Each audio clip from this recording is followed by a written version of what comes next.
हिमाचल विधानसभा में राजस्थान के बाद 12 जून को एक दिवसीय बाल सत्र का आयोजन किया जा रहा है। बाल दिवस के उपलक्ष्य पर ये सत्र आयोजित किया जा रहा है। इस बाल सत्र में 17 साल से कम 68 बच्चे भाग ले रहे हैं। सुंदरनगर की 10वीं में पढ़ने वाली जानवी का चयन मुख्यमंत्री के लिए हुआ है। यह बच्चे हिमाचल प्रदेश शिक्षा विभाग के तत्वाधान में 3 माह तक चले बच्चों की सरकार कैसी हो अभियान के तहत चुने गए हैं। विधानसभा अध्यक्ष कुलदीप पठानिया ने बताया कि बाल सत्र के लिए 68 में से 63 बच्चे हिमाचल के लिए चयनित हुए हैं, जबकि 5 बच्चे अन्य राज्यों के हैं। बाल सत्र में मुख्यमंत्री समेत मंत्री व सदस्य भी मौजूद रहेंगे। अध्यक्ष ने कहा कि बच्चों के मनोबल को बढ़ाने के लिए व देश के उज्जवल लोकतांत्रिक भविष्य की नींव रखने के लिए बाल सत्र का आयोजन किया जा रहा है। बच्चों की एंट्रीज देश भर के कुल 9 राज्यों से आई थी, जिसमें हिमाचल प्रदेश, राजस्थान, पंजाब, उत्तराखंड, उत्तर प्रदेश, दिल्ली, गुजरात, असम, बिहार राज्य हैं। आखिरी चरण में बच्चों द्वारा उठाए गए मुद्दों की अहमियत एवं सुझावों की जरूरत के आधार पर 68 बच्चों का चयन किया गया है। सत्र के लिए 40 लड़कियों व 28 लड़कों का चयन हुआ है। बाल सत्र में सुंदरनगर की जानवी मुख्यमंत्री की भूमिका में नजर आएंगी। जानवी ने वर्तमान परिदृश्य में राजनीति पर अपने विचार रखे और आज के समय में राजनेताओं और सरकारों को किस तरह से काम करना चाहिए, इस पर भी अपनी राय रखी। जानवी ने कहा कि राजनीति में पढ़े लिखे लोग आने चाहिए ताकि देश व प्रदेश का ईमानदारी से आगे बढ़ाया जा सके। हालांकि जानवी राजनीति में ना जाकर IPS बनना चाहती हैं। डिजिटल बाल मेला जो साइट है ये उसी को ऑपरेट करते हैं। यानी ये जो बाल विधानसभा हो रही है और इसमें जो रजिस्ट्रेशन, सिलेक्शन प्रोसेस और ऑडिशन वगैरह जो भी हुए हैं, उसमें जो हमारा डिजिटल बाल मेला की जो वेबसाइट है उसका बहुत बड़ा रोल है। ये 12 तारीख को आप जानते हैं कि बाल श्रम निषेध दिवस है। बच्चे जो है जो बिलो 18 हैं, फोर्स लेबर वगैरह वगैरह की जो कुरीतियां समाज के अंदर हैं, तो उसी परिप्रेक्ष्य में, उसी परिदृश्य में ये बाल विधानसभा हो रही है कि बच्चे जो हैं वो भविष्य है देश का, और भविष्य हैं तो इसलिए देश की चुनौतियों के लिए बच्चों को जो है उसके लिए तैयार करना है, ना कि बच्चों का शोषण जो है श्रम के रूप में 18 साल की आयु से कम हो। इसीलिए ये बाल विधानसभा का जो है आयोजन और इसकी शुरुआत हुई है। 1108 बच्चों को ये फ्यूचर सोसाइटी जो है NGO, और इन्होंने जो जजेस जिसमें जर्नलिस्ट हैं, पॉलिटिशियंस हैं और ब्यूरोक्रेट्स हैं, ऐसे जो बहुत ही जो मैच्योर कम्युनिटी के जो सदस्य थे उनके द्वारा इनका चयन हुआ है। और अब ये 1108 बच्चों में से 68 बच्चे चयन हुए। खुशी की बात यह है कि इन 68 बच्चों में 65 हिमाचल प्रदेश से हैं। 63 हिमाचल प्रदेश से हैं और वो 43 विधानसभा चुनाव क्षेत्रों से हैं और 5 बच्चे जो हैं अन्य राज्यों से जो है इसमें सिलेक्ट हुए हैं। और मेरी पिछली प्रेस वार्ता में जैसे मैंने कहा था कि 68 जो बाल विधायक हैं उनका चयन तो हो गया।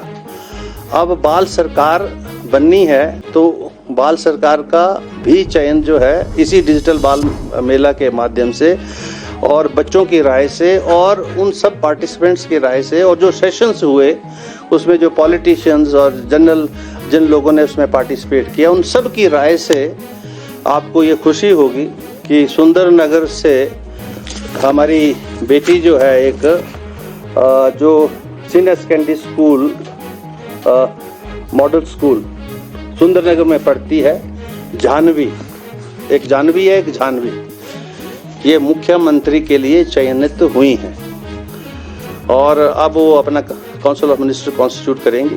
प्रो टर्म स्पीकर का भी मेरा ख्याल जो है इलेक्शन हो गया जी। अब प्रो टर्म स्पीकर के बाद काउंसिल ऑफ मिनिस्टर बनने के बाद मुख्यमंत्री, सदन के नेता और प्रतिपक्ष के नेता का भी चुनाव अभी नहीं हुआ है। ये होने के बाद फिर स्पीकर का जो है चुनाव होगा और फिर ये विधानसभा के रूप में 12 जून को ये सारे बच्चे जो है उसमें भाग लेंगे। अब हमने विधानसभा का जो सत्र होगा उसके लिए अभी आज 10 तारीख है, कल 11 है और 12 को होगा। यानी आज भी इन बच्चों को जो है इन्होंने अंदर सेशन के अंदर जाकर अपनी सीट्स वगैरह ये वो देखनी है, क्योंकि विषय बहुत ज़्यादा थे। तो इसलिए आपको पता है सदन का समय कम होता है, 11 से 5 वैसे वन डे सेशन है ये, और ये वैसे भी वो सेशन है जिसमें बच्चों ने अभिव्यक्ति करनी है।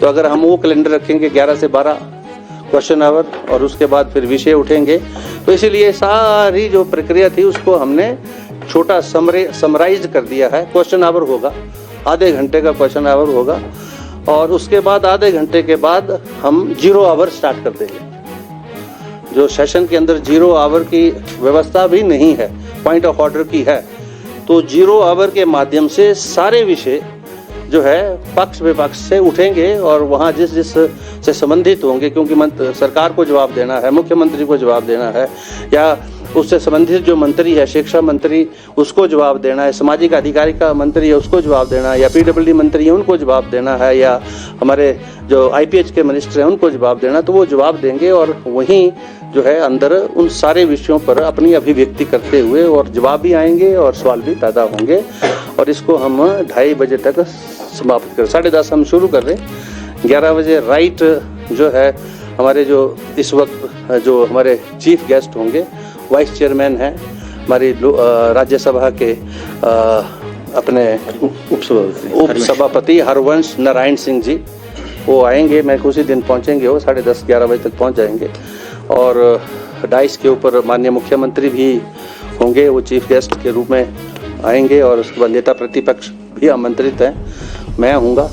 और बस उसके बाद विधानसभा के सत्र सभी माननीय विधायक और जो मंत्रिपरिषद के सदस्य हैं उनको भी हमने निमंत्रण दिया है, और जो हमारी VIP गैलरी है और ऑफिशियल गैलरी है वो वहाँ बैठेंगे।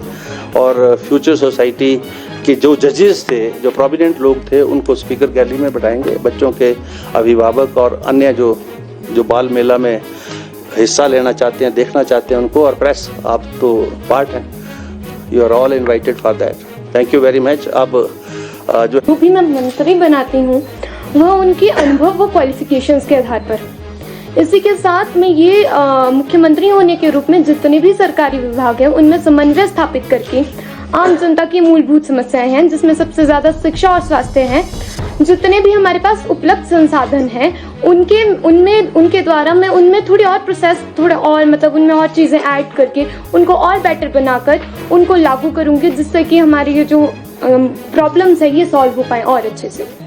और बहुत ज़रूरी ये एक जागरूकता लाते हैं हमारे देश प्रदेश के सामने, जैसे कि डिजिटल बाल मेला एक सबसे बड़ा प्लेटफॉर्म है। मैं भी इसके बारे में शुरू से नहीं जानती थी, ये हो पाया, मेरे मैम ने ग्रुप में मैसेज भेजा, और जब मैंने पाया कि डिजिटल बाल मेला एक ऐसा प्लेटफॉर्म है जो ना जाने बच्चों के लिए कितनी नई नई किस्म की चीज़ें लेकर आता है, इससे बच्चों को बहुत कुछ सीखने को मिलता है, और बच्चा जो पढ़ाई में इंटरेस्ट नहीं लेता ना, उसका पढ़ाई में इंटरेस्ट ज़्यादा पड़ता है। ये चीज़ें बहुत ज़रूरी हैं।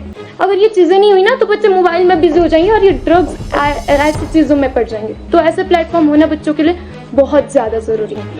क्या करना चाह रहे हैं? क्या पॉलिटिक्स में जाना चाह रही हो? मेनली तो पॉलिटिक्स में ऐसा नहीं है, मैं IPS या IAS अधिकारी बनना चाहती हूँ। एक प्रश्न आपसे, आप जब आपको चुना नहीं गया था CM के तौर पर, तब आप सरकार के बारे में क्या सोचती थी, और आज CM जो बनाया गया आपको, तो आज सरकार के बारे में क्या सोचती थी?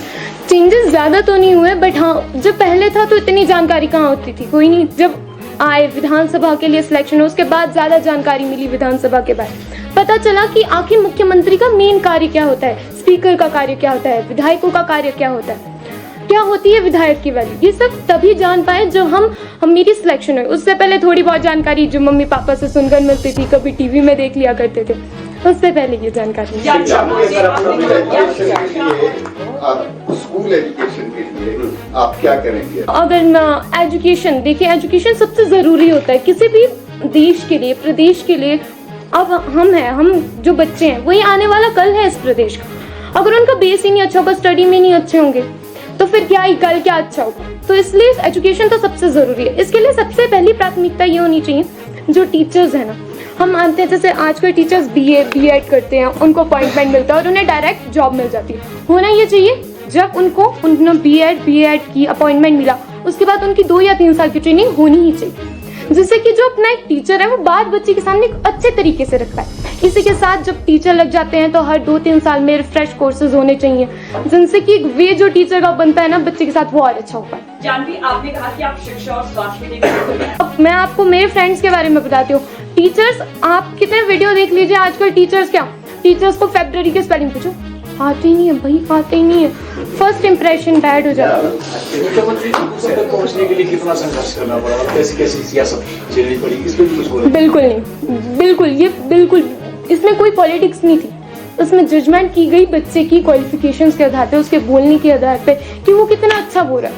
No politics was involved in this. ये टोटली फ्रेंडली था आपके साथ। इसमें कुछ ऐसा नहीं हुआ कि भाई वो उस पार्टी से बिलोंग करता है, वो ऐसे तो उसको ले लिया, नहीं, बिल्कुल सही। आपको डीए बना दिया गया है, वहाँ पर आप पिछले सरकार ने वादे बहुत किए, कम काम हुआ। इस सरकार ने वादे किए और वादे जल्दी प्रोग्रेस आई हिमाचल में। बहुत फायदे देखे भाई, बहुत ज़्यादा। इवन मेरे फ्रेंड्स, मतलब बहुत ज़्यादा स्ट्रिक्टनेस हुई स्कूल्स में, बहुत नई नई चीज़ें आई हैं। तो ये इस सरकार में हुआ, पिछली सरकार में तो जैसे आपने बोला कि आप सिविल सर्विसेज करना चाहती हैं,